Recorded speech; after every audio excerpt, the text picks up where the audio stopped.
How's it going, everyone out there? People in the audience, can you hear us? Say hello. Say hello if you can hear us out there. All right. All right, they got us. Hello, Chakruna Institute. Cool. Okay. Welcome, everybody. So this panel is called How Do We Replace the War on Drugs with Education and Community? My name is Emma, and I will be moderating the panel. And from what I've gathered, this is going to be sort of a conversation between our two speakers, Mike Margolies and Danielle Negrin. So I'm going to begin by introducing each of them and giving their biographies, and then I will turn it over to them for the conversation. And just FYI, feel free to make comments in our chat stream, which is to the right. But if you want to ask a question for the Q&A, if you could use the Ask a Question box, that would be really helpful. Okay, cool. So Mike Margolies is a psychedelic community catalyst and conversation creator. He has started and contributed to a number of projects as an event and media producer, connector, and advisor. Mike is the founder of Psychedelic Seminars at psychsems.com, an educational event series where he has interviewed a range of leaders, including Michael Pollan, Dr. James Fadiman, Ayelet Waldman, and Dr. Raquel Bennett. Mike founded the Baltimore Psychedelic Society and has sparked and mentored similar groups around the world, from San Francisco to DC to Portugal. He's also co-founder of the Crypto Psychedelic Summit and former co-director of Symposia. Previously, Mike worked as a chemical engineer for ExxonMobil. After an ayahuasca experience in Peru, he dropped out of corporate America, spent 15 months backpacking in India and Southeast Asia, and has worked full-time in the psychedelic community since returning. So that's some info on Mike. Danielle Negrin is the executive director of San Francisco Psychedelic Society, and she is on the founding team of Decriminalized Nature Oakland. Danielle specializes in building conscious community, providing psychedelic education, addiction recovery services, and integration. Danielle was brought to this entheogenic advocacy work by experiencing a profound transformation, overcoming dependency to substances and personal history getting off of psychiatric drugs. By discovering a unique path utilizing psychedelic medicine to heal herself, Danielle overcame a 12-year addiction and has dedicated her life to helping others with compassion and firsthand experience. Danielle facilitates psychedelic therapeutic use peer support groups and founded Psychedelic Recovery, a meeting network in the Bay Area for those using entheogens to aid and accelerate mental health, trauma recovery, personal development, and freedom from problematic substance abuse behaviors. So without further ado, let's turn it over to our speakers, and they're going to talk one-on-one with each other. Great. Thank you, Emma. Thanks, Emma. Thanks, everyone, for being here. I guess some framing on this conversation. There's a lot of stuff going on in the community around research, and in this conference around policy. And a lot of what Danielle and I work on, I like to think of as the cultural side of things, the cultural infrastructure that we need. And that's where we talk about things like education and community. But to frame the conversation, before we get into specifics around our work in education and community, we wanted to frame this in a conversation around the title of the conference, which is Psychedelic Liberty. And we wanted to start off by defining what is psychedelic liberty and also what is not psychedelic liberty. And Danielle, feel free if you want to initiate that. Yeah, so let's start off with what is not psychedelic liberty. And let's not give the illusion of liberty when we're talking about liberty. It's not just liberty applied to psychedelics, but the broader drug policy as a whole. And what is not psychedelic liberty is the drug war and mass incarceration, coercion, and policy that adds more harm. And we're seeing that happen across the US and globally. And being told what to do with your consciousness is not psychedelic liberty. Yeah, and then as we are talking about various ways we're going to legalize psychedelics, there's a lot of ways where the legalization and regulation of psychedelics is also, in my opinion, not congruent with what I would call liberty and psychedelic liberty. So if we legalize and regulate the ways we've seen it done in cannabis, where marginalized communities are still being arrested, or where the licensing structures are prohibitive for people, only people with privilege are able to get into the licensing, or in some cases, proposed legislation in Ohio was going to give the writers of the legislation the exclusive licenses to sell cannabis. And the last panel in track 2 covered a lot of the stuff in cannabis. Dale talked about over prescriptive regulatory schemes. There's a lot more examples. Danielle, if you want to add any more?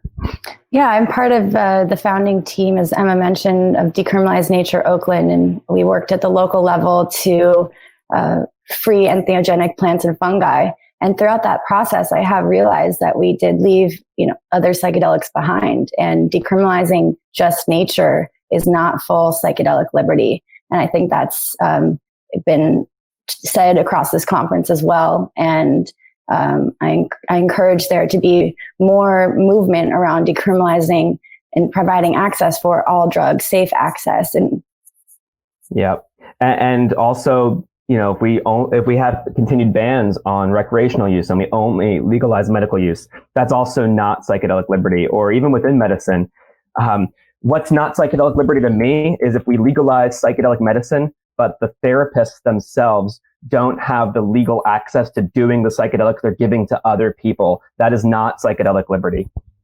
And predicating our right to use a substance just based on FDA approval or limiting it to only medical use is not psychedelic liberty.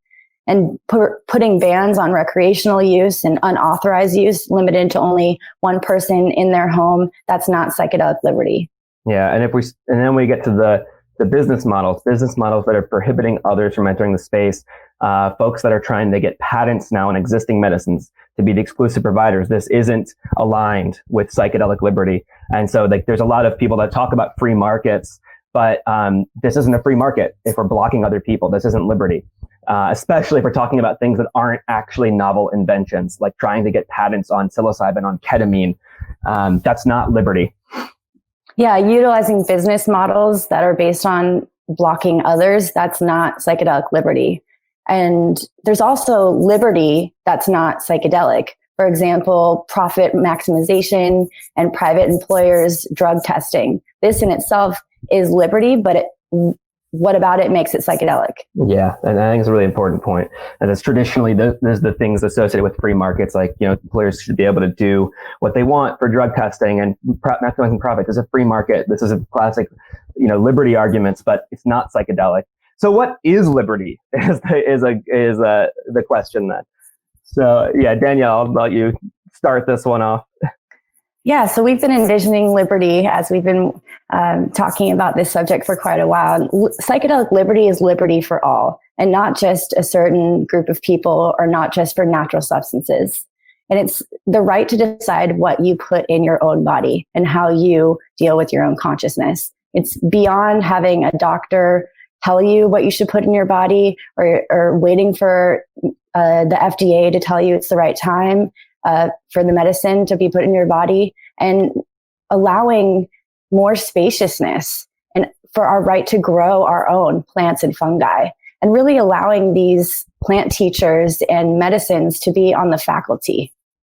Yeah. And, by all means, let's pursue the FDA process, but predicating our right to use a substance on an FDA approval is not liberty. We have the right to grow our own medicine. We have the right to use whatever we want in our own bodies, absent of all that. And liberty also means not just legalizing the psychedelics like we talked about before. It's ending the drug war entirely, releasing all the drug war prisoners, expunging their records. That's psychedelic liberty. Psychedelic liberty is not just, when we say psychedelic, it's not just a noun, like psychedelic liberty applying to the noun of psychedelics, but psychedelic as an adjective. What is psychedelic liberty? It's liberty for all. And I think Jag made an important point yesterday around there's 1.3 million people arrested for drug possession. And just saving plant medicine leaves those people behind. So we really need to have a whole perspective on this to not leave anyone behind in this. Yeah, and we need models that, as we were saying, get beyond medical. So as my good friend Izzy talks about, we also need models for spiritual, personal, recreational use. We need autonomy. People need to be empowered to make their own decisions. So we have to get away from these coercive models like excessive regulation, drug war, punishment-based models to try to influence behavior. And we need to actually allow self-regulation. The antithesis of coercion is empowerment. So we need to build models that are, and this is kind of leading into where most of our talk's going to be, but getting out of coercion and into empowerment.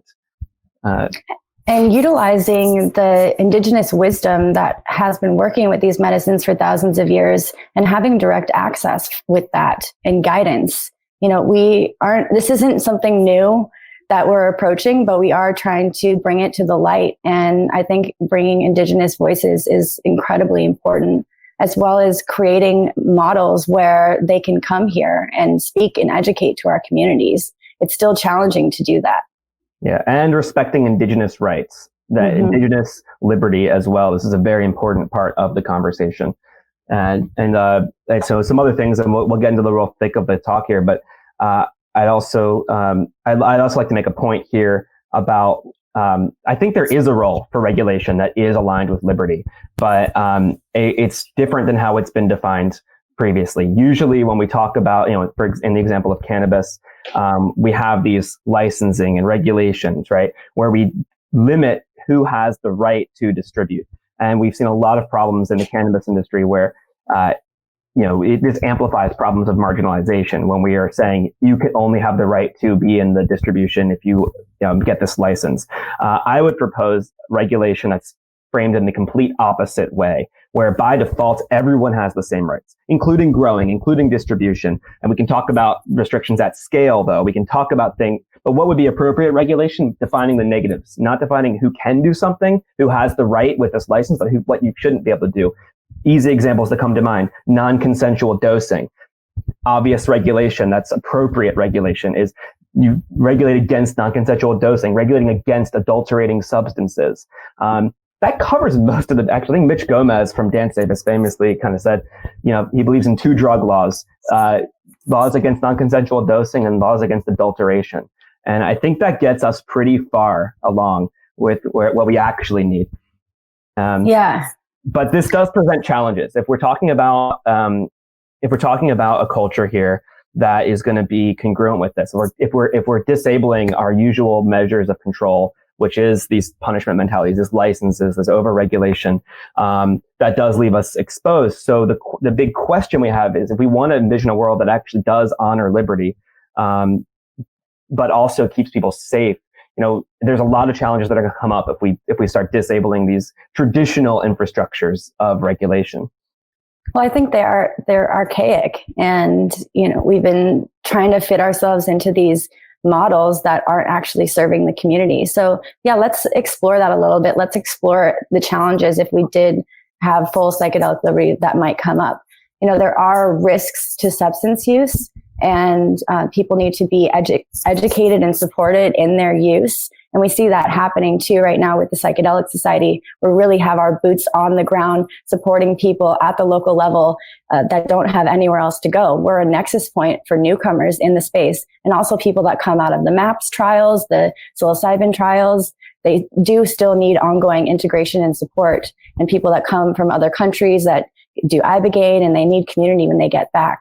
So having that community around it is definitely important. But back to the challenges that we'll face. I think adulteration is a huge one, putting fentanyl in other substances. We have to find a way to prevent that from happening and having access to clean medicine. And there's going to be some bad actors in the space. So how do we have accountability for that? That's something I'm really interested in, is developing sort of ethics around and accountability around facilitators in this space. And how do we self-regulate as a community without adding punishment to that? For example, if someone is in the community facilitating a psychedelic experience and they're really not doing it ethically and polydrugging people and not providing integration or support or proper set and setting, as a community, how do we hold those people accountable? And how do we protect our community? Yeah, and how do we do that in a way that is aligned with our philosophy? If we're trying to end mass incarceration. We're trying to end punishment as our go-to move for regulation. What does accountability look like in that new model that actually honors, liberty here? And how do people, if we aren't limiting psychedelic providers just to the people who have the specific special license to do it, then how do we guide people to the best practices? What's a better way that's not a restrictive model, but more of a helpful model, an empowering model for people to have freedom to choose how they engage with psychedelics, but to also be empowered to make the right choices? The point here, I think the big point being here is we're all about, we want to end the drug war, obviously, and ending the drug war isn't enough. We actually also have to build new models, and that additional infrastructure. That's where our thesis here is that is where education and community are going to come into play. So we need to build education and community that replaces the drug war here and replaces our models of punishment and coercion as our control mechanisms and as our safety mechanisms. I really like the quote around, you never change things by fighting the existing reality. To change something, you build a new model that makes the existing model obsolete. Yep. And Buckminster Fuller, it's one of my favorite quotes. And that's been the whole crux of really all of my work in this community. It's the reason I work in psychedelic education and community building, is because I believe that this is the model that's going to make the old model obsolete. And so we have we can start getting into specifics here of like, what does the world look like that's built instead of coercion and drug war and regulation and punishment, but still built instead on empowerment, education, and community? What does that world look like? And I think one example is the Psychedelic Society that Danielle's leading in San Francisco right now. Yeah, I think that, we're really at this nexus point where we have the opportunity to create change without it happening to us. And I just want to empower people out there to get active in their psychedelic communities. So with the Psychedelic Society we have psychedelic societies around the world. I run the San Francisco Psychedelic Society specifically, and we're a platform for emerging voices, Indigenous voices in the space to educate our community. We also provide support groups for mental health and addiction recovery. We're creating a new model that's going to be replacing an alternative to AA and NA. And we also just are full spectrum harm reduction, not just psychedelic. And we really want to include naloxone trainings and drug testing and safe consumption sites as part of our existing model. Yeah. Other examples that exist today are conferences like this. This is education. My own platform, Psychedelic Seminars, is free public education about psychedelics. We have a lot of examples of medicine circles where communities together are preparing, doing ceremony, doing integration. What does this new world look like? Well, it looks like having elders and looking to the elders for their wisdom.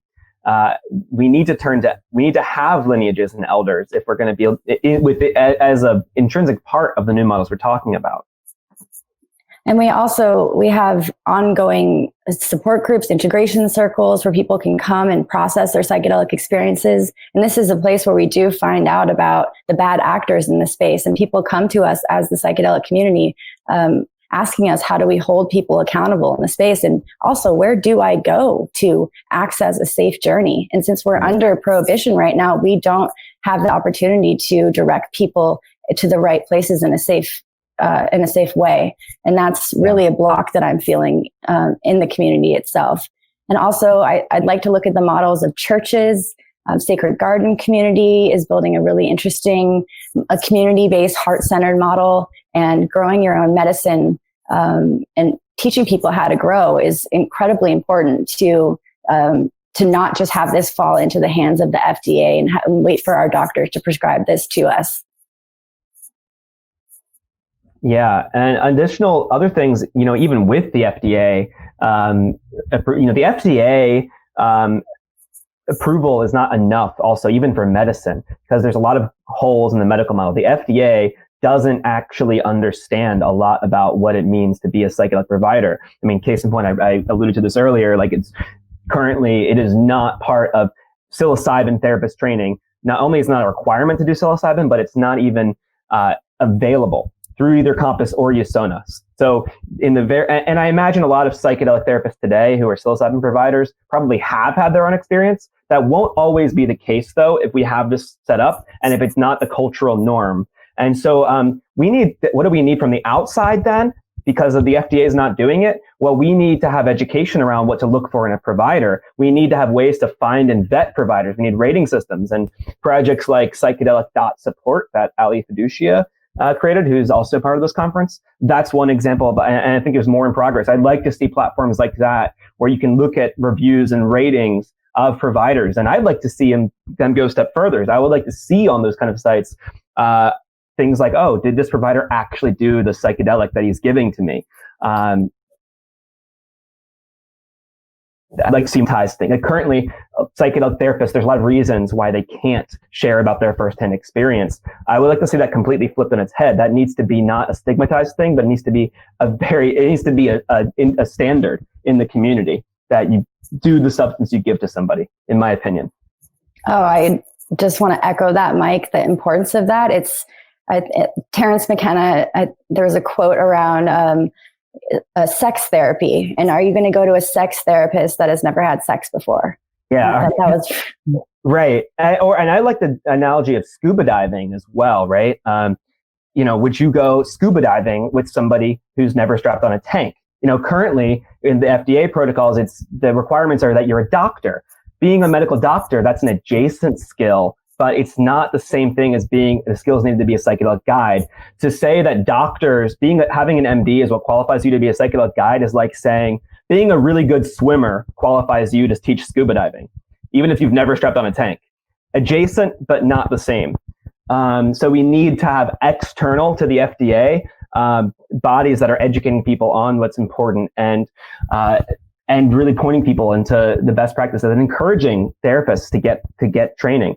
There's other things too. We need, we're only right now looking at individual therapy, but we need to have, there are some notable exceptions. Brian Anderson's done a little bit of work around group therapy models and cohort models, but we need a lot more exploration of this, and individual therapy is important, and group therapy has a really important place, couples therapy.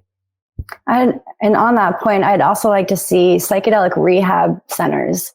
Right now there's rehabilitation centers that don't offer psychedelic medicines. I think there's one place in LA that offers cannabis as for treatment for addiction. But I'd really like there to see rehabilitation centers that use psychedelic medicine as part of their treatment protocol.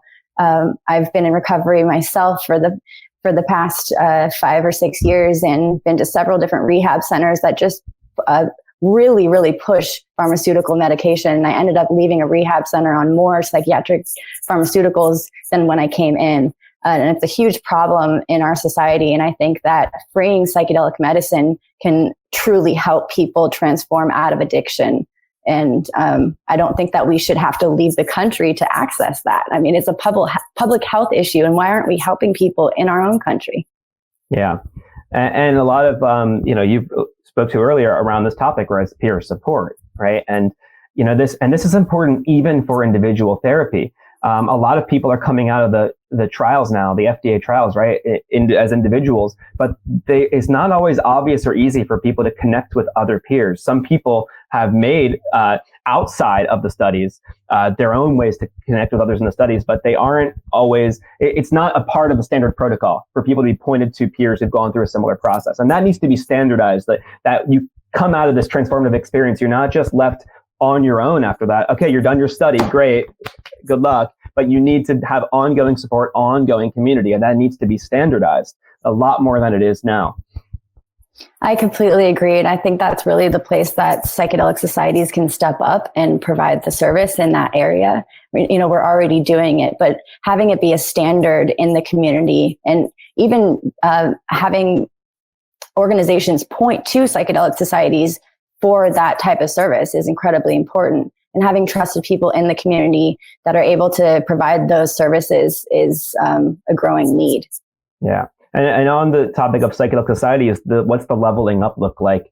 That looks like actual physical hubs, physical community centers. So imagine where instead of someone who's just read Michael Pollan's book and they want to learn about psychedelics, how about instead of your first introduction to psychedelics being a private appointment in a clinic, what if you could walk into a tea house with a community and talk to peers, talk to informed peers, right there and there as your first introduction? That seems to me a much more preferable way to introduce people to psychedelics, as a community setting.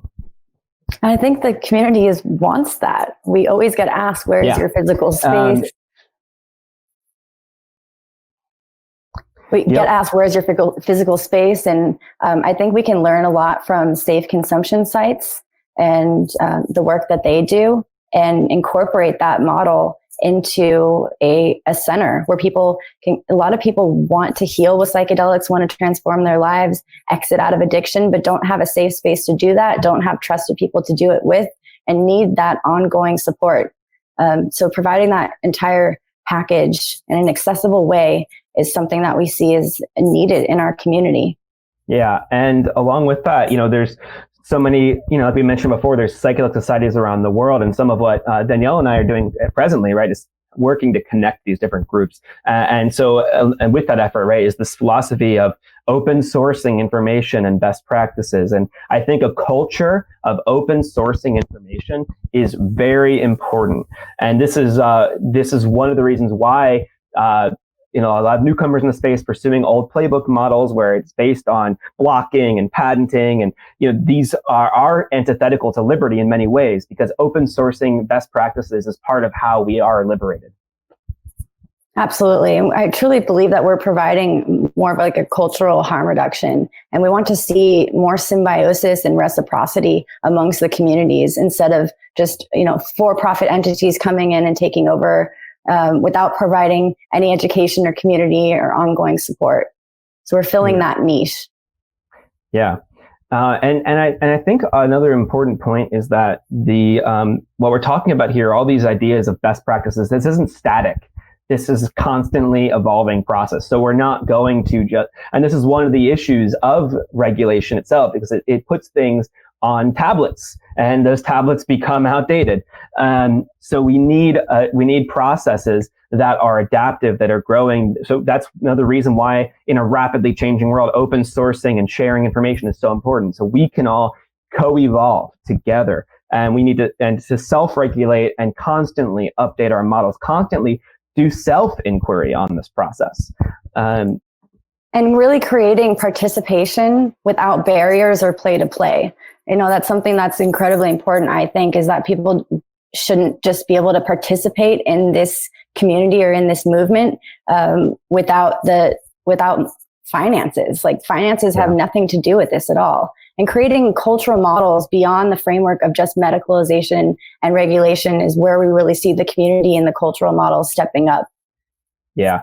And I think we're going to have to go to questions very soon, but I also want to add something very, very, very important is ethical guidelines. And we're going to talk about this more after lunch. Kat Konauer and Liana Galuli will be presenting on North Star, which I think is a really important project. We need more projects like this that support people and incentivize positive behavior in a non-coercive way, through demonstration, through invitation to participate in healthy models. And I think the North Star project is a really good example of this. And then, so if North Star is the carrot, if you will, then what is our stick? What is our accountability? What is our new model for accountability that isn't prison? In part, it's going to be things like journalism, like, for example, the Lucid News platform is an example. We also need to look to things like transformative justice.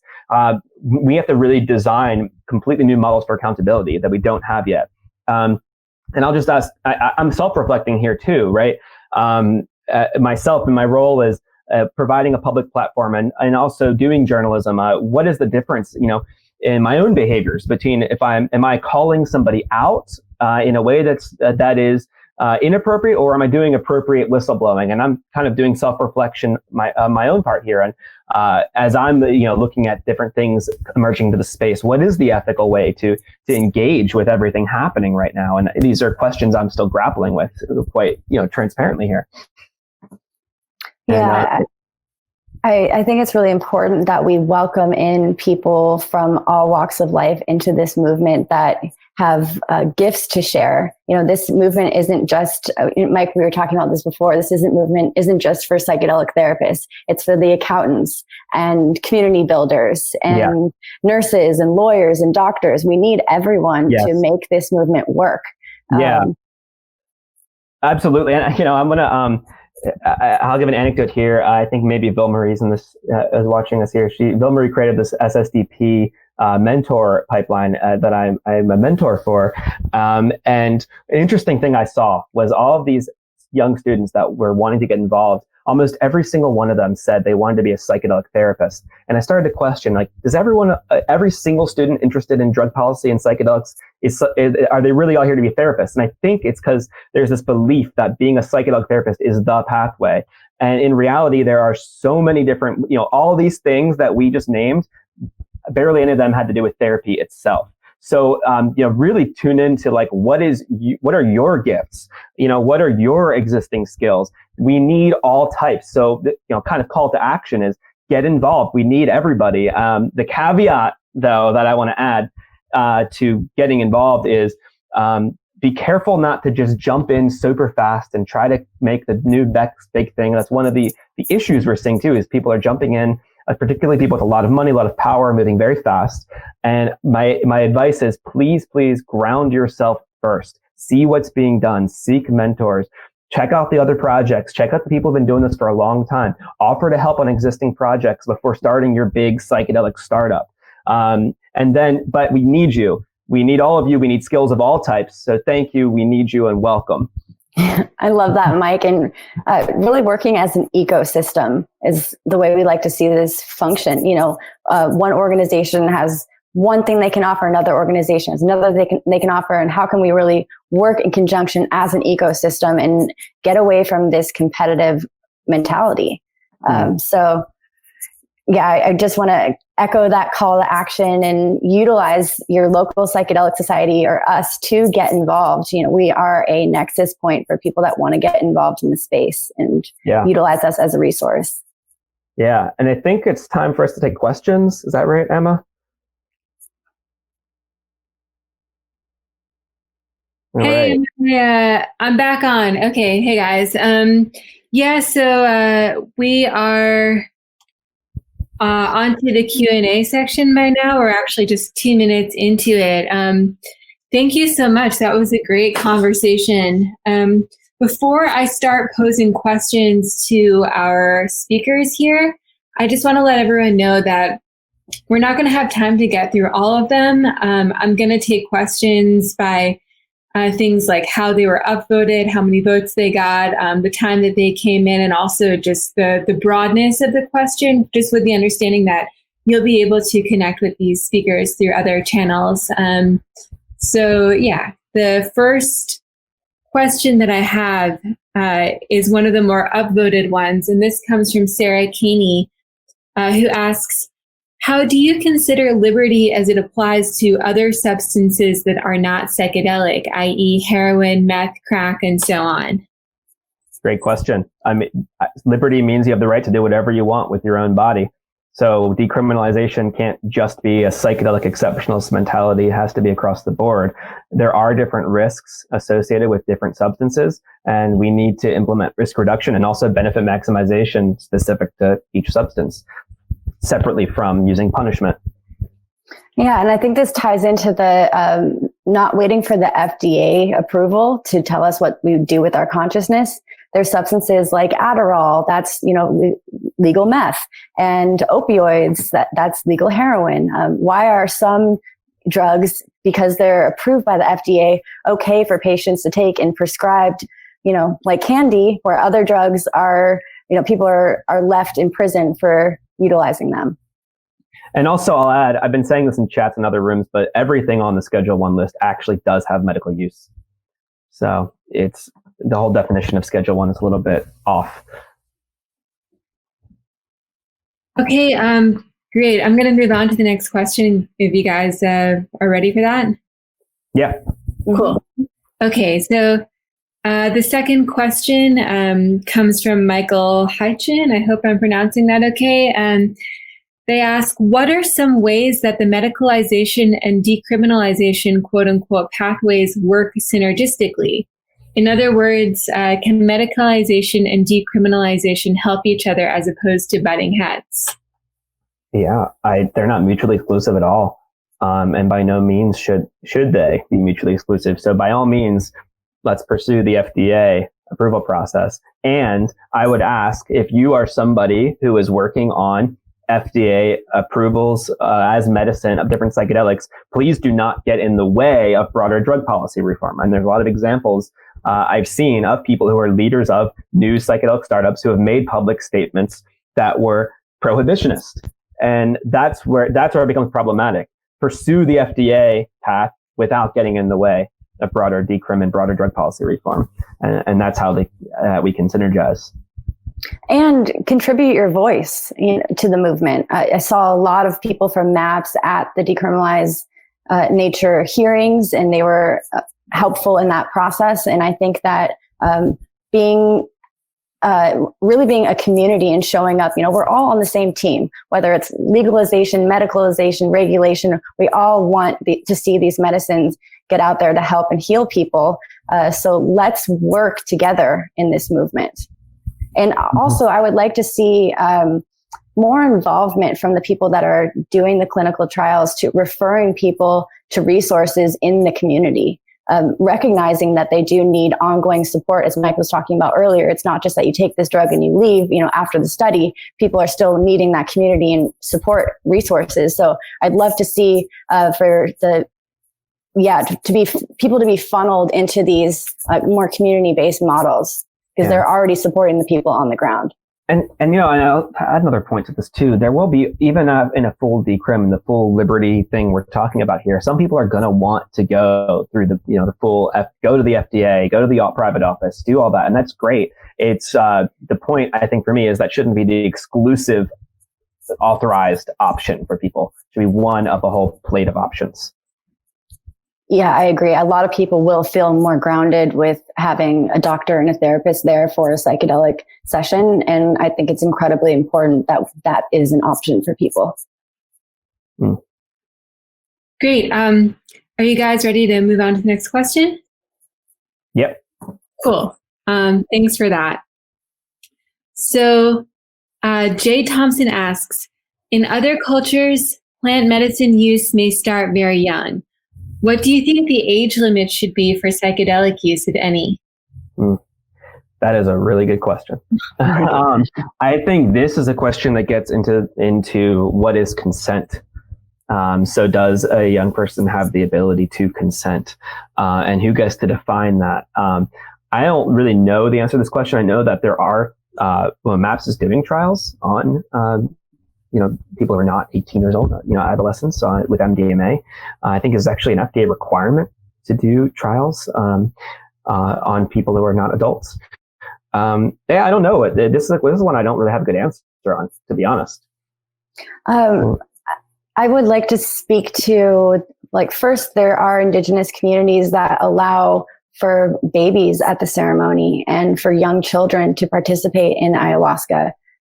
So I think that's interesting and I would love to hear from them to incorporate their voices in decision making, as well as why is it that psychiatric drugs can be prescribed to people at such a young age? I was put on psychiatric drugs at 16 years old, really against my consent, and prescribed a life dependence of drug dependence. And I wish at that time that psychedelic medicine had been more accessible for me. If there was proper integration and support at that time. So I really appreciate what Mike was saying around consent and just giving people the option for what they should do with their consciousness, and being careful about prescribing to children too, before their brains are fully developed. Yeah. And that's a good point too. We're already prescribing drugs to children that they didn't consent to. So the question we're applying to psychedelics should apply to all those other drugs as well. I think another thing that just came up for me now is I'm not sure that it's a question of a special number you hit. You hit X amount of rotations around the sun and all of a sudden you're able to take a psychedelic.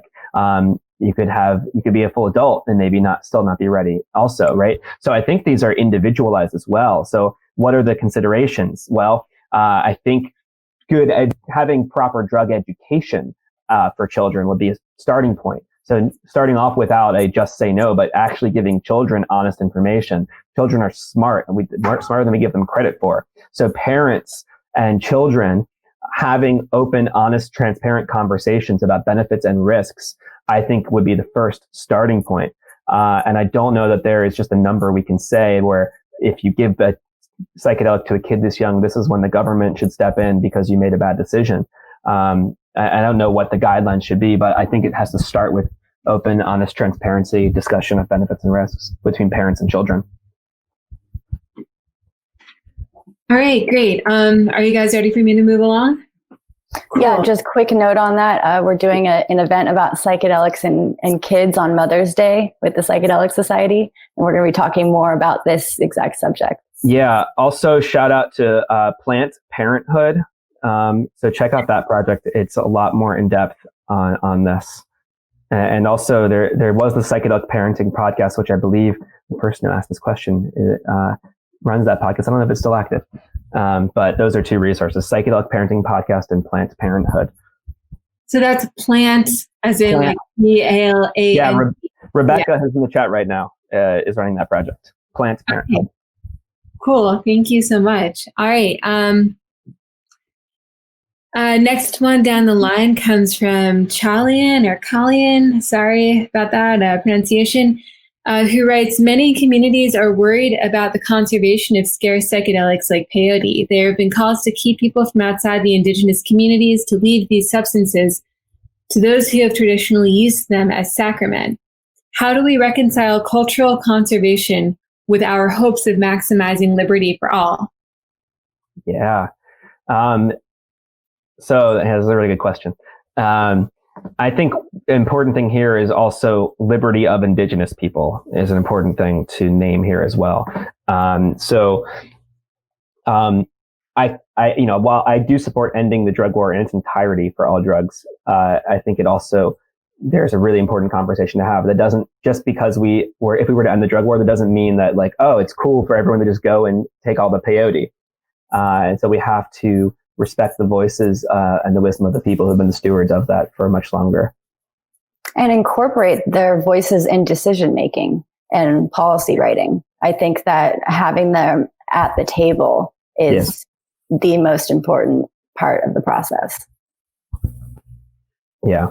And there have been a lot of great conversations at this conference by people way more equipped to answer than us. Yeah, and I think for those who don't know, all of the videos from the conference are going to be made available. So maybe useful to check out some of the panels that were geared toward indigenous plants and indigenous people's voices. Yeah, there was a great one yesterday on this exact topic, and I would point people to that one before pointing to me on the answer to that question. Cool. You guys ready for the next one? Yeah. Great. So Justin asks, how can mediums like photography, artwork, social media, and journalism be used in the interest of educating the public on drug policy and psychedelic use? Oh man, there's a great... Contact us. We'd love to collaborate with you. Yeah, likewise. Yeah, contact me too. Mike at Margolies.net. We need art. This is really important. People are influenced by stories. And so these are art, social media, journalism, photography. These are mediums of storytelling. These are mediums of education. And these are mediums that we have to use as part of the effort. So we need more of that. Yeah. So it's another great example of something that's not psychedelic therapy that can help, because we're talking about, everything we're talking about here is everything in parallel to the research and policy work is the cultural work. So everything we're talking about in the arts, this is cultural work. We're progressing the cultural narratives forward. So yeah, all of you artists out there and journalists, and please, we need you to contribute to moving the stories forward. And I like to look at it as, a lot of people ask, what is integration? Like, how do I integrate these psychedelic experiences? And I think through being of service for the psychedelic community and utilizing your gifts to educate about psychedelics and how they've helped you and healed those around you, that is the process of integration. giving back. Yeah, sharing your own story is really important. So, will you guys be able to post contact information for the attendees in case they want to get in touch with you or learn how they may be able to share their artwork or what they make through your channels? Like, could you maybe put that in the chat box? I'm going to right now. Cool. Yes. Great. Psychedelic Society SF. Great. I'm going to move along now to the next question. This is from Jeff, who says, many of the Decrim Nature efforts rely on stigmatizing other drugs or drug users, or at least leaving the drug war intact. Seasoned drug policy advocates who have been fighting against the war for decades are usually not included either. How can we correct course in the Decrim Nature movement to prevent it from doing more harm than good? And I actually, as a moderator, I want to add a caveat. I'm not extremely familiar with what Decrim Nature is. So maybe just like say one or two things about that to get us all up to speed. Yeah, I'll get you caught up. So Decriminalized Nature was a local resolution passed in Oakland in June of last year to deprioritize all Schedule I entheogenic plants and fungi in the city of Oakland. This measure allows for people to gather, grow, and gift medicine. It does not allow for commodification or sales of psychedelic plants and fungi, and also did not include coca, poppy, MDMA, or LSD. Okay.